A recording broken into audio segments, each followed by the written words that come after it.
Hey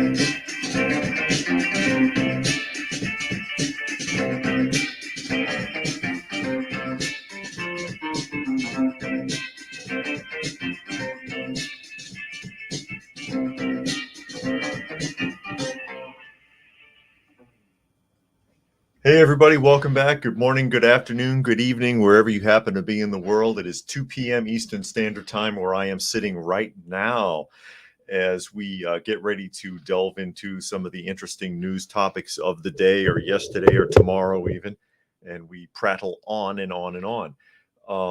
Of course, if you are listening and not watching, I am on Coffee Talk. So it is at Coffee Talk Live on YouTube, being shared simultaneously on Prepper University on YouTube.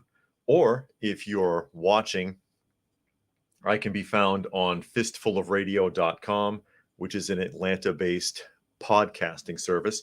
Fistfulofradio.com, Monday through Thursday at 4 and Friday at noon. And maybe you want to check that out. And maybe you want to take a look at some of the other stuff that they have to offer. You may find something interesting. If you're watching, of course, this is Dusty, who often joins me when I first get going here. One of the stray cats that we've adopted and taken care of. And this is one that we're intending on keeping and not going to be rehomed, not very likely at all. Take a look at some of the people who have joined us in the live stream and call them out here. And of course, if you're listening, I try to read as many comments as I can just so that you can stay in the flow and know what I'm talking about when I answer questions. I see Helter is here today, Dragon, Armored Ghost, who wants me to play that funky music. Bams is here, asking about a Williams Moore shotgun and wants to know what movie it was in. I'm not sure. And Ali is here. Hey, hope everyone is doing well, they said. Keisha made it here today. Legends is here. Glad to see the start, he says. Also, first time on Prepper University. D-Lo is here. John is here. The Cat Shepherd. It says Cat Shepherd Nudes. Seems like it. And where are we? Ali says Russian blues really all look related. Cruising is here. Listening while I grade. Uh-oh. Scheduled it to have 2 p.m. free. Wow, really? Okay. Bingo is here. Or did I already read Bingo? As I get caught up? No, I don't think so. Grading, huh? Grading on the curve?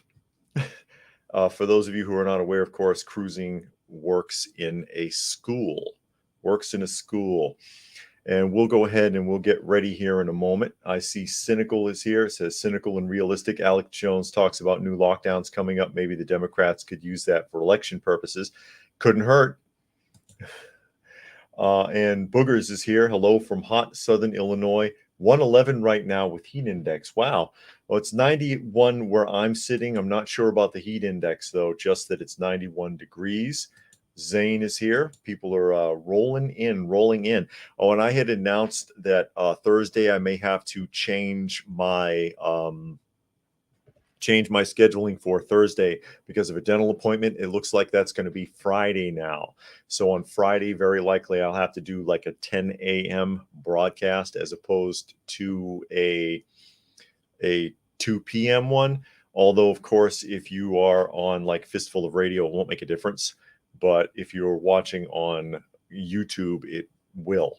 It will. And that is, of course, Eastern Standard Time, because the appointment has been altered. Pray I don't alter it any further, as Lord Vader would say. I would vote for him before I voted for Biden. And Bingo says, I like the earlier streams. Yeah, I can't always do it, though. But, it depends. I mean, depending upon the size of the audience and, what I'm doing, I'll nail something down one of these days. That I've been doing 2 p.m. because it's just been convenient for me right now. But eventually, maybe I could do a longer stream or change the time or something like that, depending upon the audience and how things are going.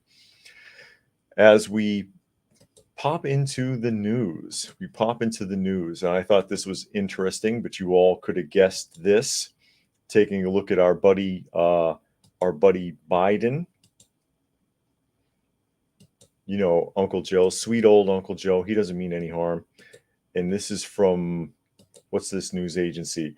O Planeta, Planeta, O Planeta again, talking about our resident in chief.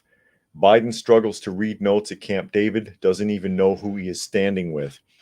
Are you surprised? Are you surprised? And I've talked many times about these politicians with plausible deniability, that they're not nearly as stupid as they make themselves out to be. People say, "Oh, AOC's an idiot. Nancy Pelosi's an idiot. Maxine Waters is an idiot." Whatever. Are they? Or they just want you to believe that they are? There's an issue of plausible deniability in all of that. But where Biden is concerned, I don't know. I'm pretty convinced that there is some mental illness there. You want to get down, Dusty? There you go. Dusty is leaving.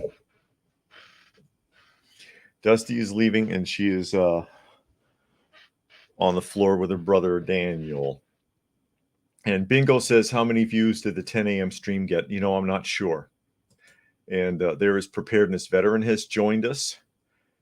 And Zane says they found an analog cash register from the 30s, got it in case a power outage happens at my store or an EMP attack. That's interesting.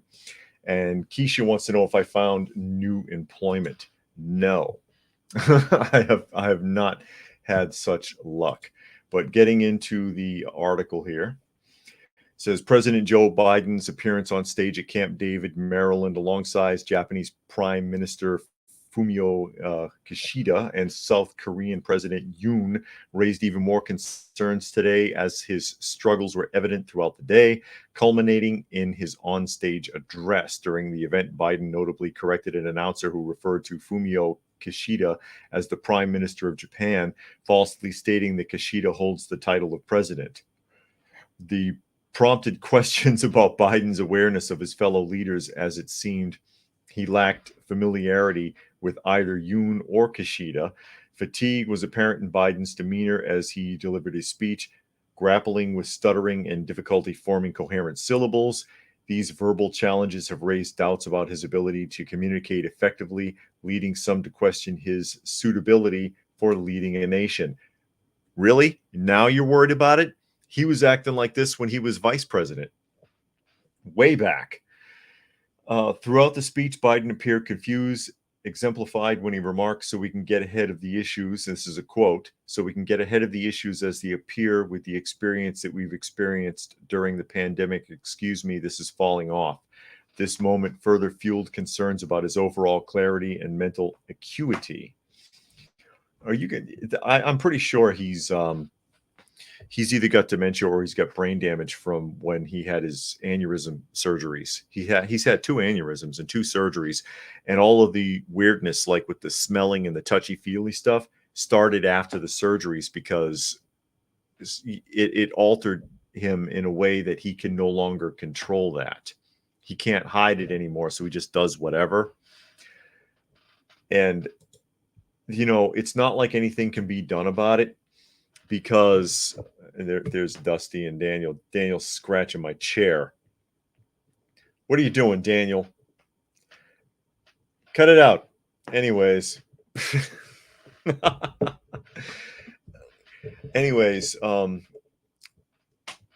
We all know something is wrong, but no one's going to do anything about it. So, what's the point? It's unfortunate the way that works. Cruising says the stream needs more thumbs up. Well, I would appreciate it. And All People says, what did I miss? Not too much. We're only just firing up here, talking about the resident-in-chief, Joe Biden. Bam says, if they're not mentally ill, evil idiots are the best actors ever. Yeah, and many high-ranking politicians do take acting lessons so that they can project themselves efficiently when addressing crowds or when talking on camera. Cruising says he just got done saying hello. You mean Daniel? Keisha said my son witnessed a guy shooting himself at the Walmart parking lot today. Wow, that's unfortunate. How old is your son? Urban says, hello, give me a moment to catch up. No problem, Urban. And Helter says, not his first time. He's had trouble understanding what to say. Won't be his last time either. Well, he doesn't really say anything. And when he goes off script, he's completely screwed. He reads. And I don't know, he doesn't have a normal teleprompter. Usually they just have like that flat, it looks like a, it looks like a clipboard, but it's transparent and they can see off of that. His is huge. If you've ever seen the other side of the stage, it's like he's looking at a projection television. Preparedness says, can the vice president make a case to take over? Would she be any better? She could, but they're not going to do that. All people said, could there be a chance that just maybe beyond faking dementia, senility, and a pretextual strategic move to avoid criminal charges for past illegal activities? Yeah, because if there ever was charges, and they could possibly make it stick, he's not fit to stand trial based on this. Then they'll admit that he's got a mental illness. And Zane says he's sad to see Joe in that state. Dragon says Americans will still line up to vote for him. This is the real threat. Oh, wow. Keisha says he's 34. He said it didn't bother him, but I think it did. Oh, I see. I thought you meant he was I was thinking like a younger child. But, he said it didn't bother him, but you never know. Because some people, that can be disturbing, or maybe it'll pop back into his mind at some point in the future, and he'll think about it and dwell on it a little bit. Ali says in Hawaii he was struggling to read his notes. It was sad, the state of the nation's leadership. Yeah, and I had seen that also with him in Hawaii, and I have a little bit on that with Hawaii. But yeah, he fumbled through it. He was mumbling. He slurred a lot of words together. And when he was done, he stood there with a blank expression on his face for a few moments until the person that was standing next to him directed him off the stage. He looked extremely feeble and confused.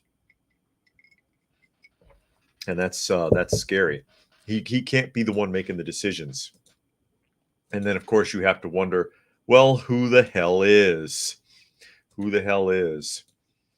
R. Frost says, good afternoon from Big Sky Country. And Zane says Hawaii and Guam need new leaders. Well, I think we all do. Every country, everywhere, I think we all do. But it's not going to be so simple. I thought this was interesting because of what he said, Biden here, and I'll show you here in a minute. This is out of the Business Insider. As I'll plow through a couple more comments and then get into the article. Urban says Biden is what happens when the hardware is too many versions back from the software, huh? Okay. And Preparedness says those people never give up. A normal guy would have retired years ago. Pretty psychotic. They don't want to give up that power. I mean, look at these people. Again, I had mentioned earlier, like, for example, Nancy Pelosi and Waters, Maxine Waters. They're way beyond. They're seriously out of touch with people. If they ever were in touch, they're very old. They can barely do the job. They're not going to give it up. They're not going to give it up. They enjoy it too much. Cruising said, judging by how things are going, he's shaking a magic 8-ball. And Jay Sky says, tuning in from Florida, what are we talking about? Resident-in-Chief Joe Biden. And All People says that Biden is the commander-in-thief. Yeah, the resident commander-in-thief. That's a good one. But Business Insider, Biden told Maui wildfire survivors that he can relate, citing a small fire he had in his kitchen in 2004. And yeah, that happened. A fire in his kitchen. Thanks, Joe. Oh my God. It's like saying, yeah, I lit a match once. I can totally relate. I feel you. His small kid. I'll read this article and then I'll go on because there's so many holes you could punch in this. If he's even telling the truth, because when he starts talking about personal stories, you can't find any evidence of it. You can't. Like when he was going on, he's mentioned this many times. He was the poorest U.S. senator, and he never earned any salary outside of his salary as a senator, which has been proven to be a lie. He's earned plenty of money outside of when he was a senator on the side while he was a U.S. senator, number one. And number two, he was not the poorest. He says, oh, the media was always making fun of me for being the poorest. There's nothing, absolutely nothing to corroborate that. Nothing. He's making it up along with a lot of other stuff. And he's probably lying about this too. I wouldn't be surprised to find out there never was a fire. It says, when President Joe Biden met with survivors of the Maui wildfires on Monday, he told them he could relate to them because he and his First Lady Jill Biden knew what it was like to lose a home in a fire. But the fire in question was described by the Associated Press at the time as, quote, a small fire that was contained to the kitchen, with the Delaware fire chief indicating that it was under control in 20 minutes. So he's telling them he lost his home to a fire, and it was a controlled kitchen fire. It was a small fire in the kitchen that was under control in 20 minutes. And the Associated Press, I guess, fact-checked this already.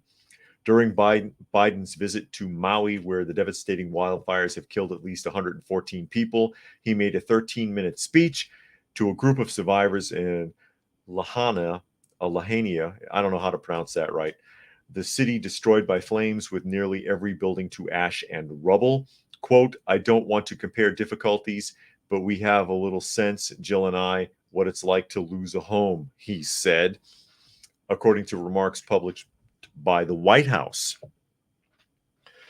He's always doing that. And I've seen clips of people that have met with him, veterans who have met with him, and families of veterans who have died in combat, who have met with him and walked away in tears because all he does is like, oh, you know, you're talking to a guy who's missing an arm and two legs and has burn damage over like 40% of his body. Yeah, you know, I lost my son in Iraq, and that's not true, by the way. Making them feel small. You know what I mean? Let me catch up some of these comments here. Jay says, oh my God, how pathetic. R. Frost says, also demander in thief. Urban says, the most upsetting clip I saw was the mayor refusing to tell residents how many children are missing on the island. Jay says, right, if he's even telling the truth, you can tell he's lying as he's talking. And Arakel says, greetings, all, coffee made. Thanks for joining us, Arakel. Keisha says, did the whole of Maui burn up, or was some saved? You know, I'm not sure. I'm not sure, and I'm not sure how much of it to trust until after the dust is settled. Bingo says, come on, we all know he is just an extension of the Obama administration. Yeah, a lot of people believe that. And Zane said, I survived the Twitter fire. I think I can relate to Hawaii's fires more than Joe. Indeed. And then they go on to say 13-minute speech and 13 days of sleeping. He took his time getting there, and that's pretty quick. Actually, 13 minutes is a long time for him to go on. But as I pointed out, he mumbled and fumbled through his speech. He had a very difficult time. He was very incoherent and short of breath and drowsy sounding, if you've seen that speech. And then at the end of it, he just stood there blank for a few moments. Seemed like longer than it was, with his mouth open, mouth breathing. And then the person who was next to him was like, yeah, come on this way, and took him off stage. It was weird. Dragon says, calling Maui wildfires arson is like calling resident Brandon a president. And Arakel says they're mocking upon humanity. Monkey said, God, his personal PR is working overtime. Yeah, I'd hate to have that job. I'd hate to work for him, period. I've heard he's very, very aggressive and verbally abusive to the people that he works with, that he treats them badly, yells at them, screams at them, threatens them, even though, if you recall, when he was running for president, he said that there would be no bullying tolerated under his administration. I guess he means no one else will be bullying except for him. Helter said people who voted for this guy should be embarrassed. He has no clue. Condolences to the families who are affected by the fires, indeed. And Legend says, I remember years ago, you did the video of Notre Dame. Funny how it never got mentioned again after that year.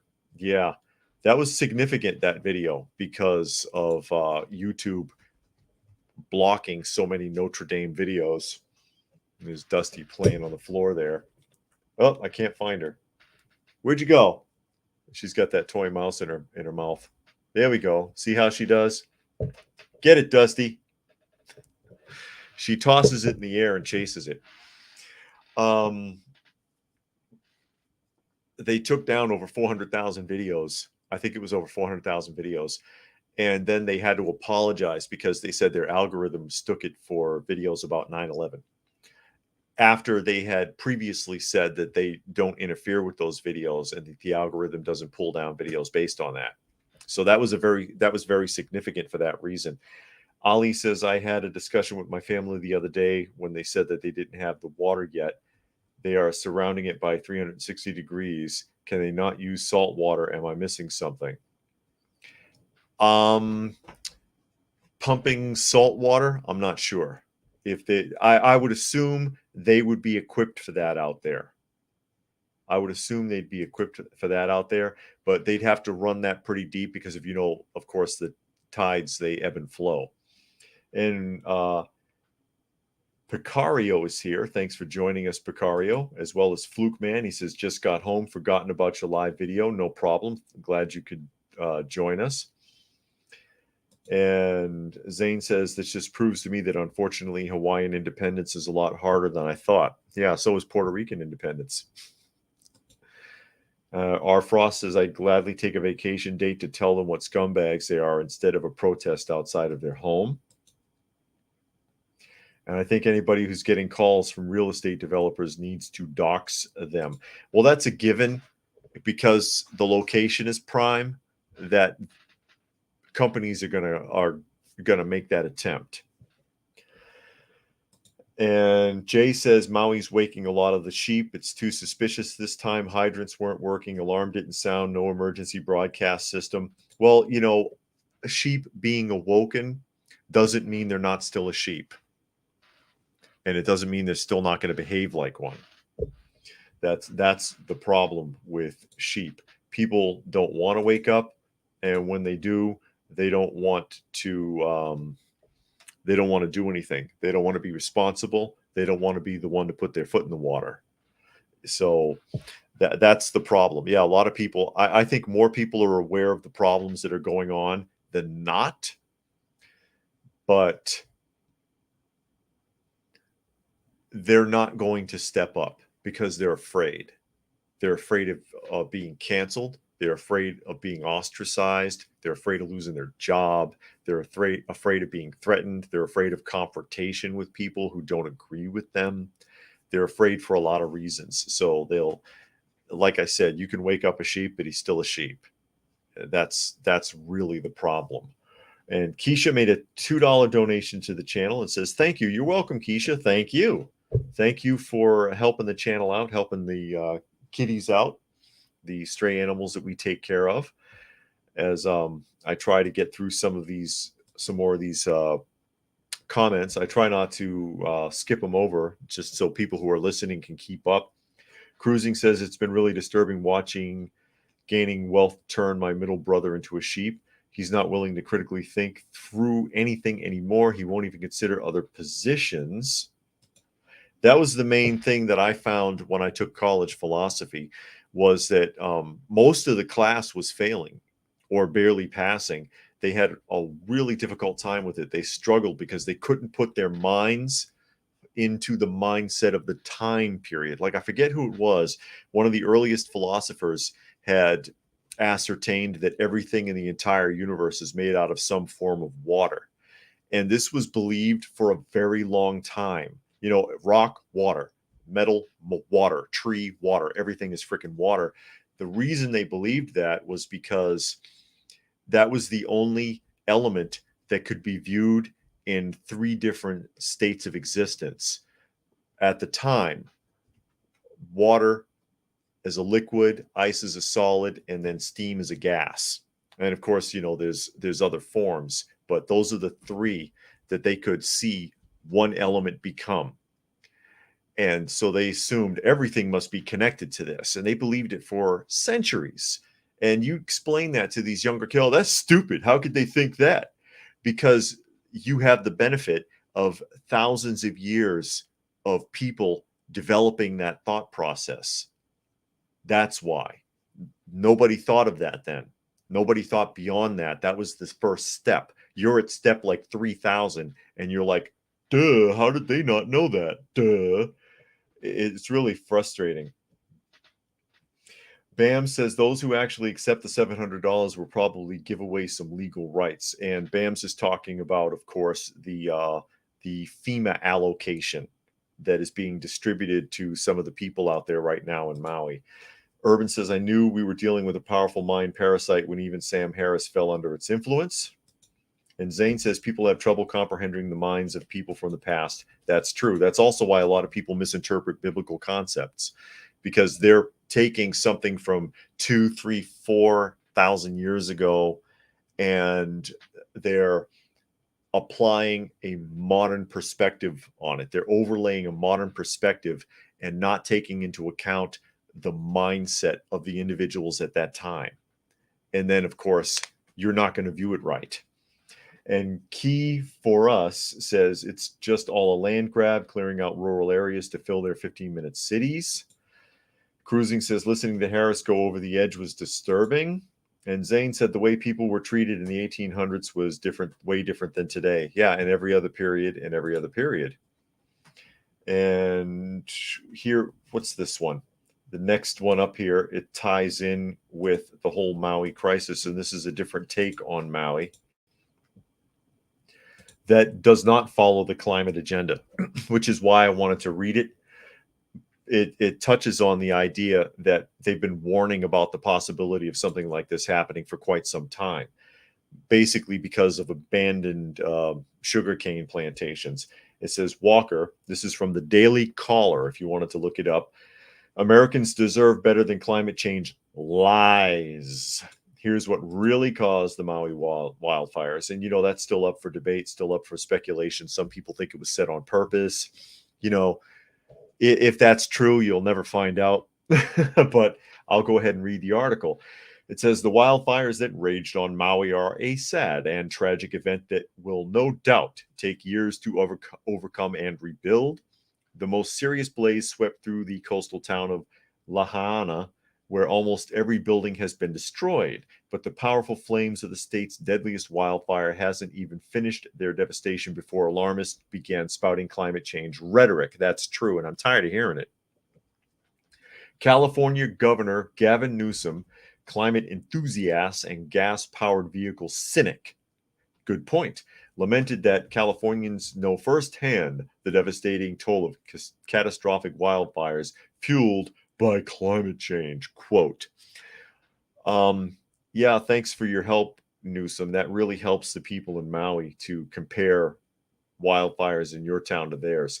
Hawaii Senator Mazie Hirono pointed fingers at climate change and attacked states she claims, quote, still have a head in the sand attitude towards climate issues. Well, she's been paid off. California Representative Ro Kahana called on President Biden to declare a, quote, climate emergency in response to the fires. I'm sure they would love a, quote, climate emergency. Why? So they can lock us down, shut off our electricity, shut off our water. I mean, yeah, I'm sure they would love that.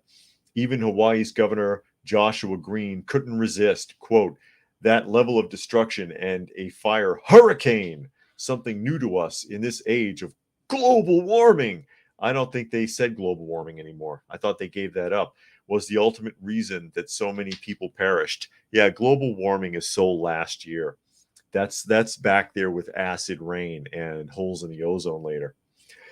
Several left-wing media outlets such as the New York Times, Bloomberg, and Washington Post didn't let the opportunity go to waste either. Missing from most of these claims are facts based on reality.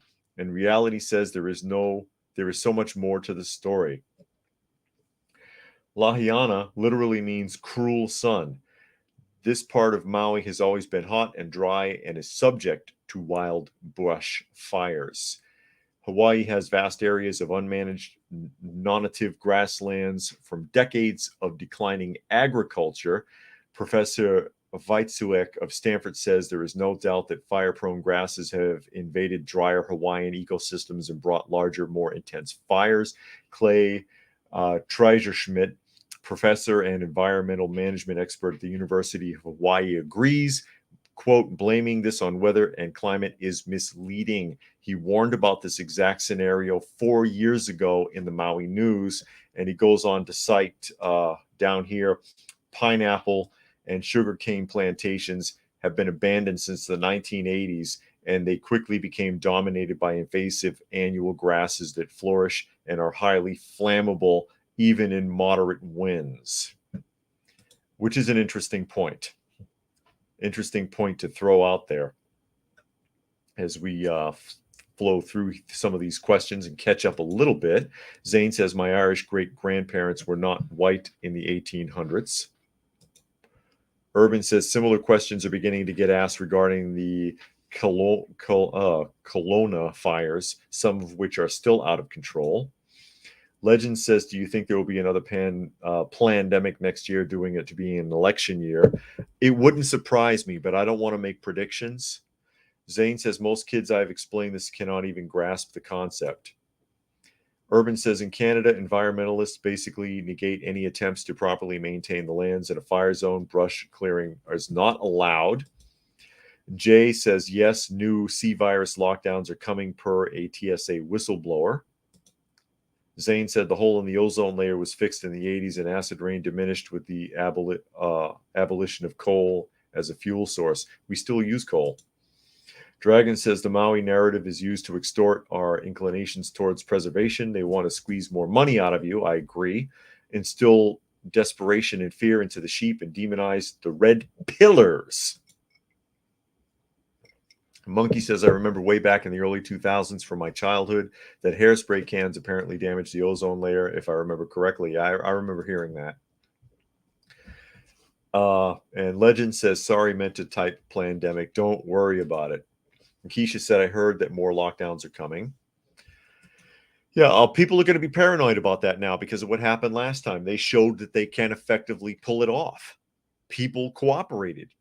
Even people who didn't want to cooperate had to cooperate because they really didn't have much of a choice. Where were you going to go? What were you going to do? You can't go to the store if it's closed. You can't go to the restaurant if it's closed. If you go somewhere and they tell you you can't come in without a mask, you're not going in. You know, it wasn't that hard for them to hem everybody up.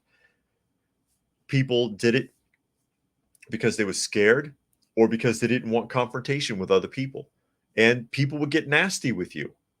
Where's your hand sanitizer? Where's your gloves? Where's your mask? Shut up. And those same people are still wearing 2 masks and a pair of latex gloves and wiping down shopping carts with a baby wipe and wiping down the handle on their own car and then their steering wheel that no one else but them touched. Helter says climate change also opens up pathways to further tax and control citizens. Absolutely. And preparedness says there will always be Project Fear campaign, normally overblown by the MSN. And Zane says coal's been cut back by 90% globally. Keisha says my church really took a hit when the last lockdown. Attendance is still not where it was. And not only that, but, you know, when the churches were locked down, when you went back to church, it wasn't the same, was it? It changed drastically.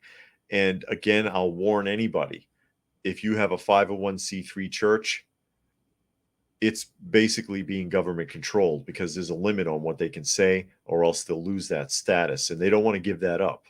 They will bend a lot for that tax exemption status that allows them to take in donations and allows them to get free food.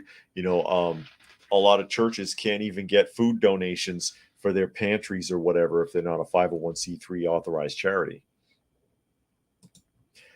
Urban says hippies with whippets caused climate change. You heard it here first.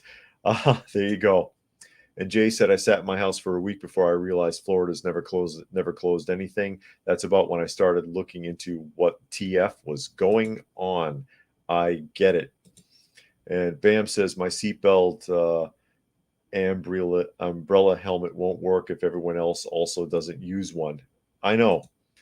It if you had your shot and you're wearing your mask, why do you care if I did? Obviously, I can't hurt you, right? Don't pretend you're doing it because you're helping me. You're doing it because you're afraid. It's as simple as that.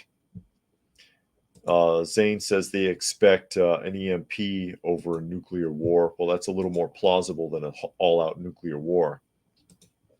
Now, this other article comes from, oh, and Tom is here. Thanks for joining us today, Tom. This article is important. This is out of the UK, and I'll tell you why it's important otherwise, or not otherwise, but afterwards, as I fumble over my words. I caught that from Joe Biden. This is from ABC News. If you're in the UK, you probably heard this. Former UK neonatal nurse sentenced to life for murder of 7 babies. Murder of 7 babies. And Zane believes in the virus, but they don't think the government had a right to lock us down. Well, whether you believe in it or not, or whether it was real or not, no, they didn't have a right to chain us down like that. They didn't have a right to. It was an overreach of government to do that, not just the U.S. government, but all of them. This is important for a lot of reasons, and I'll get into this in a minute. It says former British nurse Lucy Letby was sentenced on Monday to spend the rest of her life in prison after being found guilty in the worst child serial killer case in the modern history of the UK. I'm not sure if that's true or not. She was convicted in Manchester Crown Court of murdering 7 babies and trying to kill 6 others while working at the Countess of Chester Hospital between June 2015 and June 2016. She was first arrested in 2018. Some infants were killed by injecting them with air, others were force-fed milk, and 2 were poisoned with insulin, court documents said. In a television sentencing, Judge James Gross added the murder of each baby and said that there was a, quote, deep malevolence bordering on sadism in Letby's actions. Quote again, this was a cruel, calculated, and cynical campaign of child murder involving the smallest and most vulnerable of children, he added. Letby refused to attend the sentencing to listen to the judge and the family's testimonies.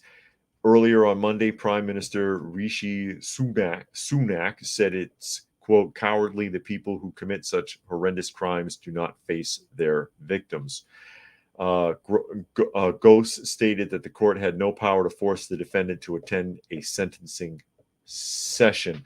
And I don't believe anywhere in here it tells you why she wanted to do this. If I flip through here, I'm not seeing anything that explains why she had a desire to do this. You'll never find out why. So why am I talking about this particular story?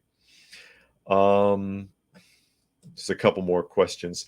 Cynical says someone mentioned the lockdowns should not be called lockdowns because that normalizes a dystopia. They should be called unconstitutional restrictions. I don't blame you. And that is, when you soften the language, it does reduce the impact.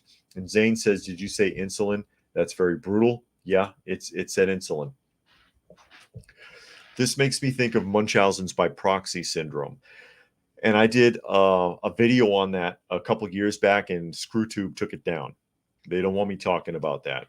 Munchausen's by proxy syndrome is a syndrome by which a mother will torture their child in a way that's difficult to detect so that they can repeatedly bring that child to the doctor and have the child examined. And they typically catch the mother in this because when they figure it out, hey, we think they're doing this, they put the kid in a room that's being monitored, and eventually they catch him on video, and then they arrest the parent. Something like 99.6% of people with Munchausen's are female. It's extremely rare that it's a male. The other thing that was interesting about Munchausen's is that the female will deny it. You can show them video of them harming the child and like that. I didn't. Well, that's not what I was doing, or that wasn't me. But if you expose a male, he confesses. which is also very interesting. And again, they took that video down. They don't want me talking about it, but you can look that up for yourself. Munchausen's by proxy syndrome. And the reason that this stood out for me is this is not as uncommon as you think. There are many, many stories about nurses in neonatal and children's wards, and also nurses who work with very elderly patients who have killed them or attempted to. This is not uncommon. And that's something to think about. I think that's something people should be aware of and think about.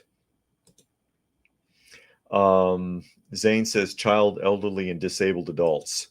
And then Snufkin said, finally, I tune in time now. Hello, what's up with your tooth? Tell me about it. It makes my teeth work with implants and such. Yeah, I'm going back to a different dentist on Friday. Because I do not trust the one that I did go to. And I still can't eat solid food because I cannot close my teeth together because they messed up sealing the tooth, and it collides with the one on top because it's way back. It's way in the back. Let me open this up if you're watching. It's way back molar here on the bottom. So it's like right there. So I can't connect my teeth all the way, and they refused to fix it. They were like, oh, well, when we pull it out, it'll be fixed. And I'm like, no, that ain't going to work. Fix it or don't. But, you're not getting any more of my business. Yeah, Zane says creepy. It's very creepy. And Preparedness says Britain's worst female killer was Mary Ann Cotton, hanged in 1873, the Sunday school teacher who murdered 20. Yeah, see, I'm sure that was just fluff for the news, but that is not as uncommon as you think. If you look up nurse, and if you put the keywords in, you can find a bunch of stories of all different kinds of people all over the globe doing this kind of thing. Zane says, I remember reading about a guy who broke his leg and his girlfriend kept re-breaking it by, quote, accident. And that's Munchausen's by proxy. Because it doesn't have to be with a child, and it doesn't have to be physical. It can be psychological as well, where you're making it look like the idea behind the Munchausen's is you are getting attention to yourself by using that child as a proxy. So they're examining the child, and the doctors are like, oh, this poor mother and her suffering child, but the child's suffering because of something the mother's doing. Until eventually, hopefully, they get caught up in it, and then, they arrest the mother. Urban says, a new mother once told me that she hated looking at her newborn because of the terrible childbirth that caused overwhelming pain and long-term muscular damage. Interacting with the baby caused PTSD. That's a very selfish person. That's how you tell. And that is very selfish. You got mothers that are very nurturing, but the stigma is that all mothers are so wonderful and nurturing and loving and caring and on and on and on. And a lot of them are not. There are some who are fantastic mothers who are very loving and nurturing and so on. And there are many more, who are just as many more, who are dangerous, who are uncaring, who are selfish, who are just evil, my own included. And that sounds to me like a very selfish mother. You can't blame the child for the child. It's not like the child intentionally harmed you or took something from you. A lot of parents, mothers and fathers, are under the impression that the child took something from them. It's because of you, I can't do this and that. I heard a lot of that growing up. The child didn't do anything. Cruising says, by proxy explains a lot of the extremity early life transistor radios you see cropping up. Just a legal way to chase the attention and trend. Yeah. And Zane says those are the scariest stories. And Jay says, I worked at Aspen Dental and I had firsthand experience watching doctors tell patients they have cavities they did not have so they could get me to sell them a treatment plan.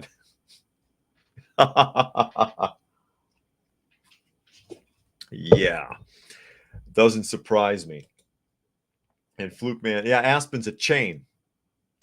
Fluke Man says, in your day, people used to fix dam. What do you mean fix dam? And Keisha says, there's a lot of people killing their kids that you don't hear about. True. And Snufkin says, good choice. They screwed the occlusion and it lifted your bite. Very unprofessional behavior from the dental office. I suggest you try and go for a root canal if possible and ask for a CBCT scan. Yeah, I'm working on it. And they said it's a 3D scan. Yeah. But, because they were very unprofessional. They had me waiting a long time. I explained it in another one of the live streams, but I'm in the chair at 2. He don't show up until 2:30. He does the Novocaine bit. I don't see him again until like 3:15 at least. Then he's talking about the possibility of a root canal, which had not been mentioned to me before, and I've never had a root canal. And I'm like, all right, whatever, let's get it over with. Then he says he can't do it, that it needs to be extracted, and that he's going to seal it off. But when he sealed it off, my bite radius was wrong. I knew immediately it was off. And he was like, no, it's fine. I checked it before I finished up. And I'm like, no, you couldn't have, because you didn't look at my mouth since after you removed the bite lock. So when did you check it? I'm telling you that my bite radius is off and my teeth are not connecting. Oh, it's because your mouth's numb. Don't worry about it. Like to tell me, I know the difference between one half of my mouth being numb and my teeth not being able to connect. It's weird even talking right now because I got to watch out because it'll bang into the upper tooth and I don't want it to crack. And it's not a pain thing either. I wasn't in pain before. I'm not in pain now, Unbelievable. Zane says dental health is very important. Brush every day. Yeah, dental health is extremely important. It can affect your entire body. Snufkin says, I hate the 200-letter limit. I sound like an illiterate idiot cramming all the stuff I want to say into a short comment. I understand. It's okay, though, Snufkin. I appreciate your input regardless. And Fluke Man says, in your day, people used to fix their teeth with a string tied to a door. I'm not that old. That's a Three Stooges bit. And every time they shut the doorknob would get pulled out. Helter says, sometimes our neurosis manifests themselves in harmless ways. Sometimes it's much worse. I can't really find a good explanation as to why this BINT committed those awful things. Yeah, you can't. There's no logic to it. And Tom says, life without love is hell. Life with love is love. Simple. Evil people don't know what love is. People without love turn to evil. It's normal. And Snufkin says it's very common for medical staff to be scammers, doctors, dentists, etc. Yeah, hey, remember I used to work in mental health, and I've seen a lot of really bad bedside manners, a lot of really rude and unprofessional nurses, doctors, people in different medical professions. It can be really nasty. There's some good ones. There's a lot of real bad ones too. Snufkin says, last workplace did some horrible stuff I refused to do, and I got fired over it, but now I'm in a good clinic that cares about patients. Okay, excellent. And Jay says, you do not have the proper occlusion is what it's called. I understand. Zane says, I once pulled out a tooth with my fingers because it was a baby tooth that was in a lot of pain. This one's not coming out without a fight. It's rooted in tough, and my gums are in really good condition. So it's not going to want to come out easy at all. And they probably screwed it up bad enough that it has to come out now. And Urban says, when it comes to private medical professionals, it's buyer beware. Yeah, unfortunately. And there's not much you can do about it. How much justice can you afford? I can't afford to chase these people around and try to get that fixed. And now we're on to the San Francisco Chronicle. And it says the San Francisco Archdiocese files for bankruptcy amid hundreds of sex abuse lawsuits. You think? Sinead O'Connor was right. Zane says, can't wait till we can clone teeth. They probably already can. And then Snufkin says, I saw the murders. I hope she gets effed up in prison. Baby killers in female prisons are like pedos in male prisons. I heard they put a light bulb somewhere and hit it. Wow, that's nasty. Um, but yes, the San Francisco Archdiocese is going bankrupt. A lot of them are. San Francisco Archdiocese of the Roman Catholic Church filed for Chapter 11 bankruptcy Monday amid financial trouble stemming from hundreds of sexual abuse lawsuits, according to a statement posted on the Archdiocese website. In a statement, Archbishop Salvador Cordileone said, quote, "The unfortunate reality is that the Archdiocese has neither the financial means nor the practical ability to litigate all of these abuse claims individually, and therefore, after much consideration, concluded that the bankruptcy process was the best solution for providing fair and equitable, I hate that term, compensation to the innocent survivors who have been harmed." I should have read that in an accent because his name is so Latin. Cordileone said that the occurrence of abuses within the Catholic Church now are, quote, very rare. Yeah, now that it's exposed, and said he believed the standard of how to protect children has been set. It should have already been set. It should have already been set. You're the ones that went sideways. The Archdiocese said the filing will allow them to, quote, manage and resolve more than 500 lawsuits, which were brought forth following the passage of California AB 218 in 2019. The state law created a 3-year, quote, look back window that permitted victims of childhood sexual abuse to file civil lawsuits in cases that exceeded the statute of limitations, says a state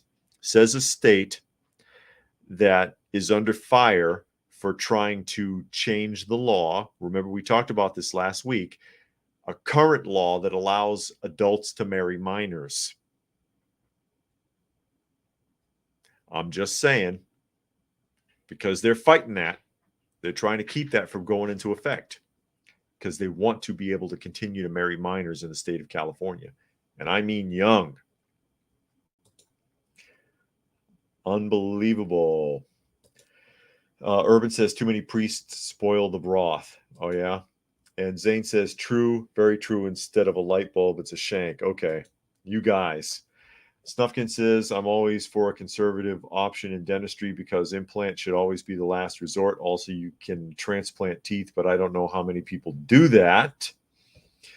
And why? You don't recommend an implant? I've heard that that's a bad option. Snufkin says, also, same story with cancer. Why sell the cure when they can bill you for chemo? I agree with that 100%. And Tom says, Tyler in Texas control USA and Hollywood, Catholic scum. They did 9/11 in 2001. Yeah, Fluke Man says, Sinead O'Connor died in July. Yeah, and that's when I was talking about it on one of the broadcasts because, of course, she is famous for having torn the picture of the Pope during a live broadcast in the late 80s on Saturday Night Live. Was it the late 80s or the mid 80s? But she was actually protesting this very thing from the Catholic Church at the time, and people didn't understand what she was doing, and it ruined her career. Dragon says filing bankruptcy must be a ploy to evade further penalties. I can't understand how people still, quote, worship in a faith that is so corrupt. There are so many other Christian churches to choose from. Yeah, and the thing is too that biblically speaking, a church is a body of people, not a building.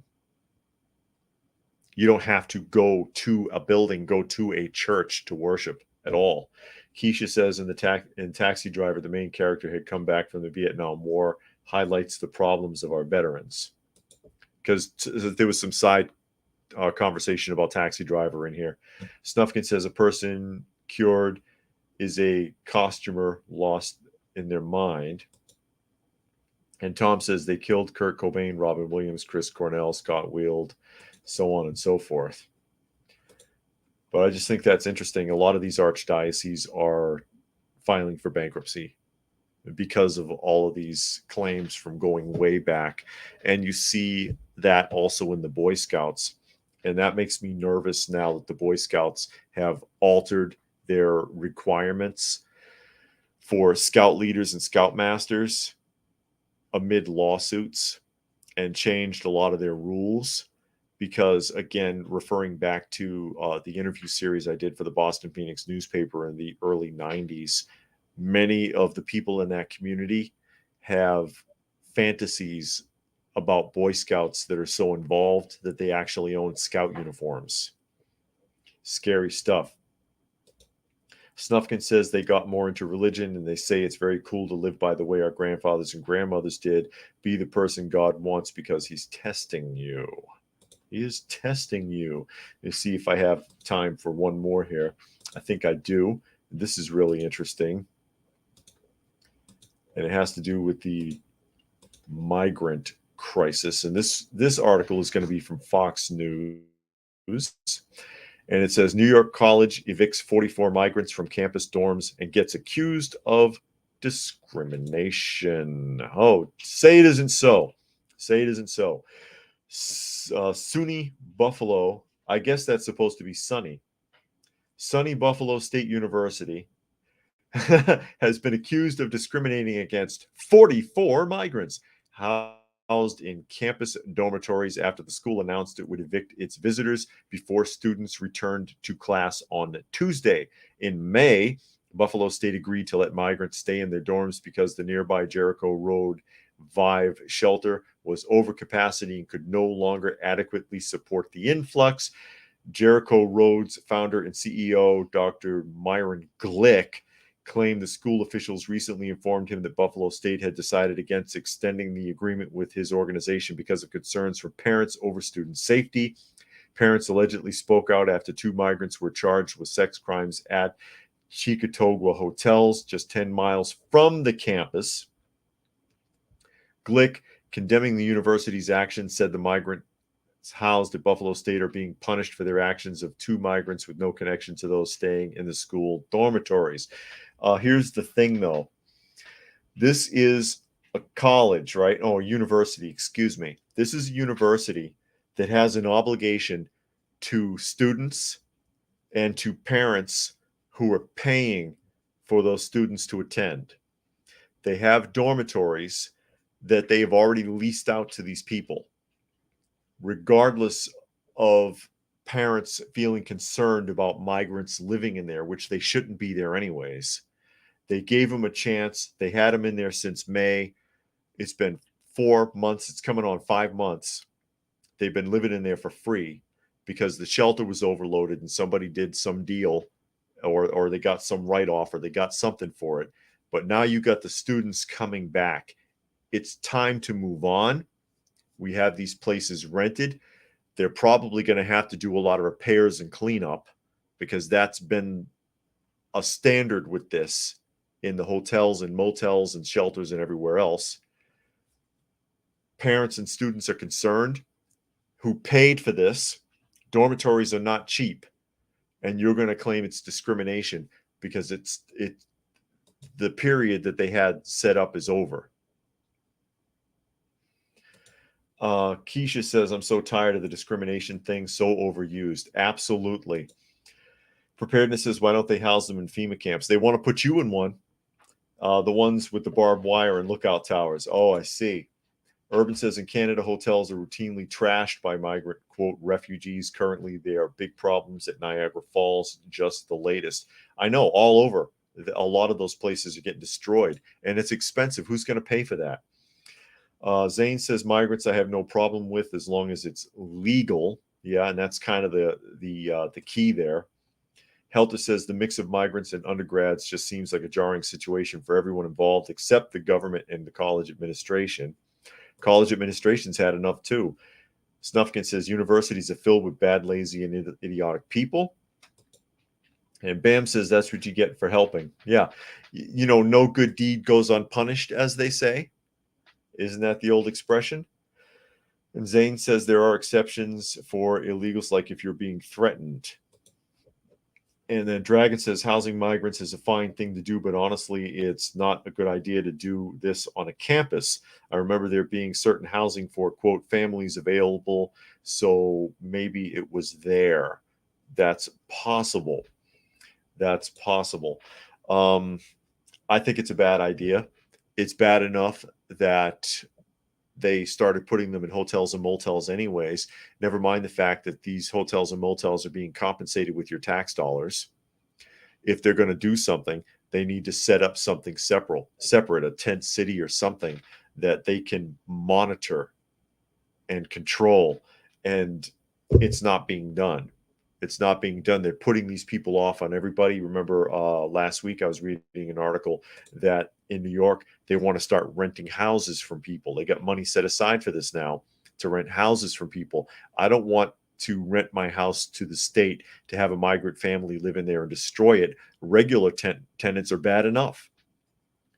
They're bad enough to manage and control without ending up in court over the security deposit that they're not going to get back because it's going to cost 10 times the deposit to repair the damage that's left behind. Snufkin says people are waking up to the narrative left is pushing about everything being racist. It does not work well anymore. Yeah, but it's every other news story, and it's so frustrating. Every news story is either racism or alphabet mafia stuff. It takes up like 50-60% of the news, and they do it on purpose as a measure of division to split people up, to keep us at odds with each other, to keep us frustrated and angry. And it works. It works because most people, they don't see through this. Preparedness says people streaming illegally across a national border does not warrant a free meal ticket for life. And Cruising says tent city in the desert. To get your daily ration of bread and water, you must help dig the moat and build the wall. Yeah. And with that, we'll go ahead and sign off. I'll thank everybody for joining us here this afternoon and spending a little time. Much appreciated. Again, this is at Coffee Talk Live on YouTube, also being simultaneously broadcast on Prepper University on YouTube. And please do find me on fistfulofradio.com, which is a podcasting service out of Atlanta. And I am there Monday through Thursday at 4 p.m. and Friday at noon. And you also may want to check out some of the other broadcasts they have there. It could be interesting. So with that, again, I'll go ahead and sign out. And we will see you again soon, ladies and gentlemen.